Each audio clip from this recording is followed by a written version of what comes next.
Welcome back, everyone, to the Duo Dialogues. It's great to have you back here on my YouTube channel. It's always fun to be back. It is, yeah. And, we had such a great conversation last time about describing our past experiences, those exciting moments, the times we want to share.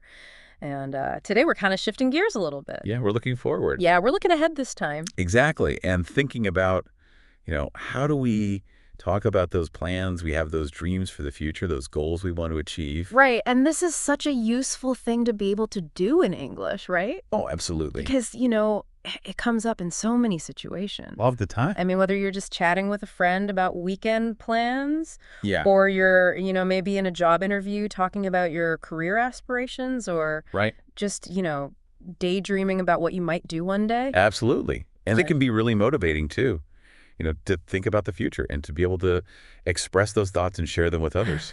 Yeah, I think that's a great point. So in this deep dive, we're going to be focusing on how to talk about the future in English. That's right.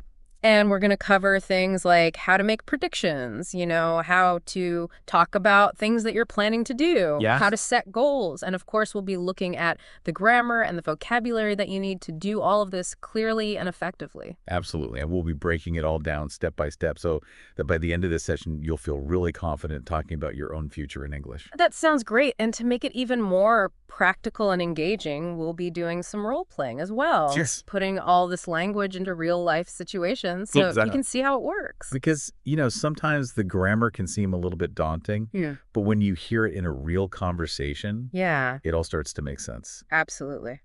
So are you ready to take a leap into the future? I'm ready. Let's do it. All right, let's get started. Okay, so the first thing we want to talk about is the grammar, the future in English. And, it can seem a little bit confusing at first because there are a few different ways to talk about the future. That's right. But once you understand the basic structures and how they're used, Yes. it's actually quite straightforward. Yeah, and the great thing is you're probably already using some of these structures without even realizing it. Yeah, that's true. So let's start with the most common way to talk about the future, which is using the word will. Okay. And we use will for a couple of different things. So first of all, we use it for predictions Right. when we want to say what we think is going to happen in the future. Yes, and those predictions can be about anything. The weather world events. Personal plans, Exactly. anything at all. So, for example, you might say, I think it will rain tomorrow. Yeah, that's a classic one. Or I think the economy will improve next year. Exactly. Or even something more personal, like, I will finish my project by Friday. Right. So Okay. it's all about expressing your belief about what's going to happen. Yeah. And it's important to note that when you use will for a prediction, you're not saying that you know for sure what will happen. Right. It's just your best guess based on what you know now. Exactly. It's your expectation of what's likely to happen. And sometimes we use will for predictions that are a little bit more far-fetched. Like Yeah. one day people will live on Mars. Yeah, that's a big one. But even though it's not certain, it's still a possibility. Yeah. It's a fun prediction to make, right? It is, and it helps us to imagine different futures. Okay, so that's predictions. Now, the other thing we use will for is for spontaneous decisions. Ah, yes. So these are decisions that we make in the moment. In the heat of the moment. Exactly. Not something that we've planned in advance. Right. So imagine someone asks you, hey, do you want to grab coffee later? And you haven't really thought about it before, but you decide, yeah, sure, I will meet you at 3. Exactly. That's a spontaneous decision. It is. And, it often comes up in conversations like that when you're responding to something that someone's just said. Absolutely. And it shows that you're willing to do something. Yeah. You're making a commitment in that moment. Okay, so we've got will for predictions and spontaneous decisions. What's the next way to talk about the future? So the next way we talk about the future is using going to. Going to. All right. And this one is specifically for plans and intentions. So this is something we've already thought about. Yes, exactly. It's something that's already in our mind. We've made the decision. We've made the decision and we're pretty committed to it. Okay, so for example. For example, I'm going to visit my family next month. Yeah, So you've already booked your flights. You've told your family you're excited to see them. it's happening. It's happening. Or I'm going to start learning a new language this year. Ah, that's a good one. You've made that decision. You've decided what language you want to learn. Yeah. You might have even bought some textbooks. Yeah, you're thinking about, maybe signing up for a class. Exactly. So it shows that you're serious about it. Right. It's not just a vague idea. It's something that you're actively working towards. And sometimes we use going to for things that are very likely to happen in the near future, Okay. even if we haven't made a specific plan. How so? Well, for example, if you look up at the sky and you see really dark clouds, Uh, you might say, oh, it's going to rain. right, because you can see it coming. You can see it coming. It's pretty much inevitable. Yeah, you're making a prediction based on the evidence that you have. Exactly. Okay, so we've covered will for predictions and spontaneous decisions, going to for plans and intentions. What's our third option here? So our third option for talking about the future is a bit sneaky Oh, sneaky. because it actually uses a present tense, but with a future meaning. Okay, so this is where it gets a little bit tricky for people. It can be a little bit Yeah. tricky, but it's really useful once you get the hang of it. And what is this sneaky present tense? It's the present continuous. The present continuous. Okay. So the one we use for actions that are happening right now. Right, like I am speaking, you are listening. Exactly. But we can also use it for events or actions that are definitely happening in the near future. So how do we distinguish between those two uses? Well, the key is context and time expressions. So give us some examples. Okay, so if I say, I am meeting a friend for dinner tonight, Yeah. that means I've already made the arrangement. Right. We've decided on a time and a place. It's in the diary. It's in the diary. Okay. So even though I'm using a present tense, it has a future meaning because of the time expression, tonight. Okay, that makes sense. Another example could be, I am flying to London next week. Right, so again, you've got that future time expression next week that clarifies it. Exactly, and it also suggests that you've already booked your flight, you've made your arrangements. Yep, you're ready to go. You're ready to go. Okay, so the present continuous for future arrangements. Yes, when they're pretty definite and often involve other people. Okay, because you're coordinating schedules and things. Exactly. Now, we talked about time expressions being really important for clarity. What are some other common time expressions that we use when talking about the future? Well, we've already mentioned a few, like tomorrow, tonight, next week. Yeah. But there are lots of others, so we've got things like in a few days, in a month, in a year, in the future, which is more general. Yeah. Later, soon, one day, for those distant dreams. Those are all really helpful. And, you know, I think sometimes people forget to use time expressions, Yes. and it can make their sentences sound a bit vague or unclear. Exactly. So it's always a good idea to add a time expression whenever you're talking about the future, just to make sure that your listener understands exactly when you're referring to. And, you know, it doesn't have to be a specific date or time. No. It could be something like in the near future, Yeah. in the long term. It's Exactly. just something to give that context. And to give your listener a sense of the time scale you're thinking about. Absolutely. All right, so we've covered the three main ways to talk about the future in English: Yes. will, going to, and the present continuous. And we've looked at some common time expressions. Now let's move on to talking about goals and dreams. Okay. And, you know, this is where things get a little bit more personal. It is. We're talking about what we want to achieve in our lives. Absolutely. And everyone has goals and dreams, right? Whether they're big or small, short-term or long-term. Yeah.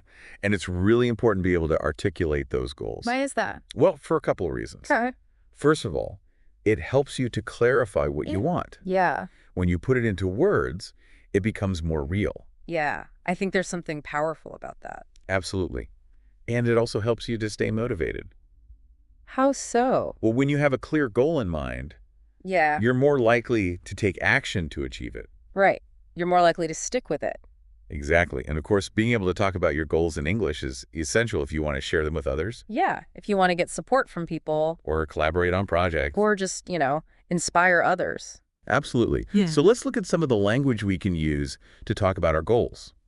Okay, so one of the most straightforward ways to talk about a goal is to simply say, I want to. Yeah, classic. I want to. So, for example, I want to learn how to play the guitar. Ah, that's a good one. I want to travel the world. Nice. I want to start my own business. Very ambitious. But it's good to have those ambitions, right?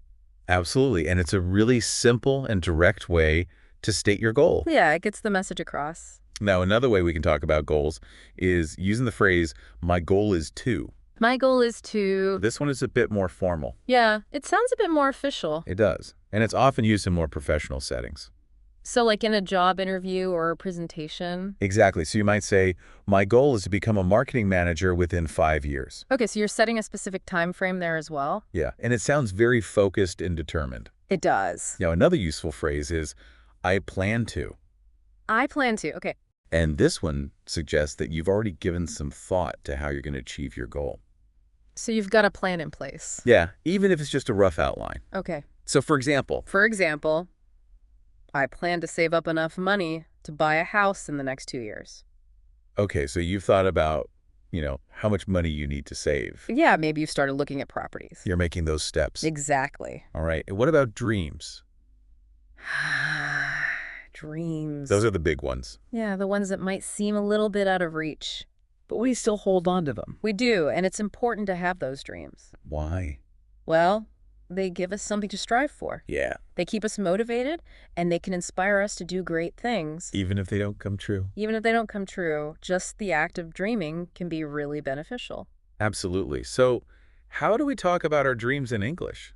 Well, we often use the phrase, I hope to. I hope to. Okay. So, for example, I hope to travel the world one day. Yeah. Or I hope to write a book. I hope to meet my favorite celebrity. Those are all great dreams. They are, and, it's okay if we don't know exactly how we're going to achieve them. Yeah, sometimes it's just about putting it out there into the universe. Yeah, and who knows, maybe one day they will come true. Exactly. All right, so we've covered different ways to talk about goals and dreams. Now let's move on to making predictions about the future. Okay. And, this is something that we do all the time. We do. It's part of being human. We're constantly trying to anticipate what's going to happen next. Yeah, and it helps us to make decisions and to plan for the future. And, sometimes we're right. Sometimes. Sometimes we're wrong. And sometimes we're completely surprised. But that's the fun of it, right? It is. It keeps things interesting. So how do we make predictions in English? Well, we've already seen one way, which is using will. Right, I think it will rain tomorrow. Exactly. But there are other ways to express predictions as well. Okay. And the level of certainty that we have influences which structure we use. Okay, so let's say we're pretty sure about something. Yeah. What do we say? Well, we might use a phrase like, I'm certain that. I'm certain that. Followed by our prediction. So, I'm certain that electric cars will be the norm in 10 years. Okay, so you're very confident about that prediction. Yeah, based on current trends and technological advancements. Okay, what if we're a little bit less certain? Then we might use a phrase like, I think, or I believe. I think, I believe. So, for example, I think virtual reality will become much more immersive in the next few years. Okay, so you're not 100% sure, but you think it's likely? Exactly. Now, what if we're really not sure at all?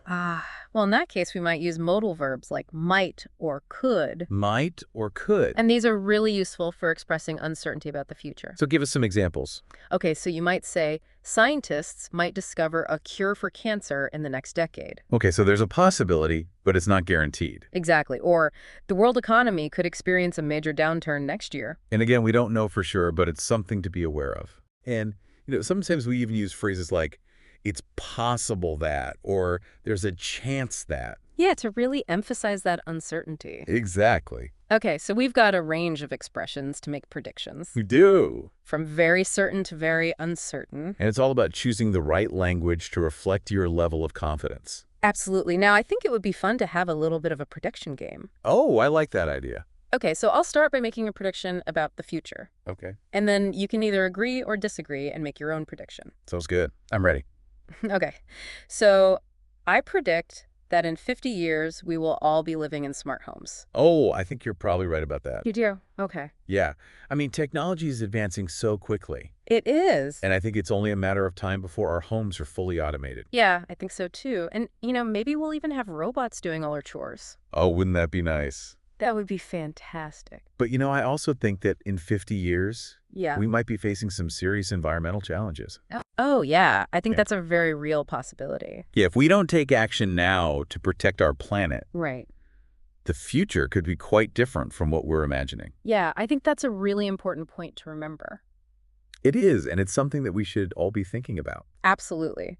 Okay, so we've had some fun making predictions. We have.